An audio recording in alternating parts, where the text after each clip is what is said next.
나라는 세상 군왕들이 다스리고 있다라고 표현하고 있고, 그것은 악한 사단 마귀가 천상에서 쫓겨 내려와서 이 땅의 권세, 세상 권세를 잡고 있다. 근데 세상 권세는 세상의 군왕들이 다스리고 있는 그 군왕들을 잡고 있는 것이 세상 권세 잡은 자로서 악한 마귀, 사탄이라고 표현합니다. 그래서 성경에서는 두 가지 개념으로 하나님의 나라, 즉 위에 있는 하나님의 나라와 땅에 있는 상 권세를 잡은 왕들을 잡고 있는 사단, 마귀의 나라로 구별되어 보는 것입니다. 그래서 하나님의 나라를 우리가 이렇게 구별해 보는 것이 좀 쉽게 이해할 수 있는 부분은 아닌가.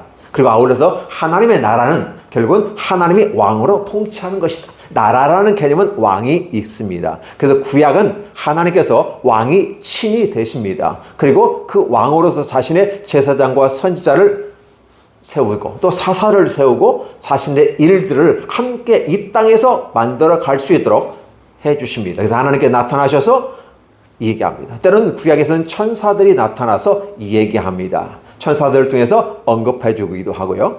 그런 하나님께 직접 나타나는 시대가 있어요. 신현 시대입니다. 신현 시대에서 하나님이 나타나는 시대가 있고, 그런 하나님이 직접 나타나는 시대가 이제 사무엘 시대부터 신언 시대로, 그래서 직접 나타나서 말씀하시는 하나님이 말씀으로 나타나셨다. 그래서 선지자를 세우셔서 감당하고 있다. 선지자는 어떤 기능을 하고 있는가?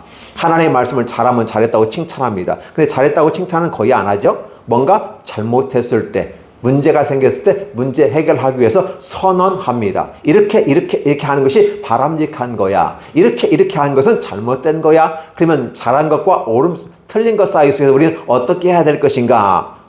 지혜 있는 자는 알아라 라고 가르쳐 줍니다.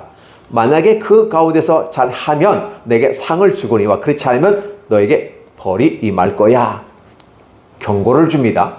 경고를 주고 그 경고에 따라서 상과 벌을 심판으로 나타낸다라는 것이죠.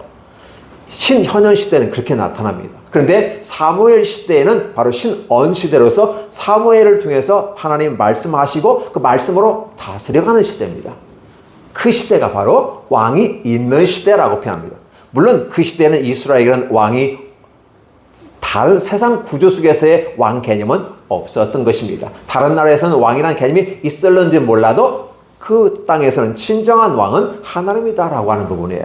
그래서 이 선지자들이 하나님 말씀을 잘 가르치고 이끌어갔을 때, 특별히 사무엘 시대 같은 경우는 그가 살아있는 40년 동안 늘 선지자가 기도함으로 그 말이 땅에 한마디도 떨어지지 않고 다 응하는 과정 속에서 40년 동안 백성들은 하나님을 모시고 선지자의 말씀을 따라 순종하고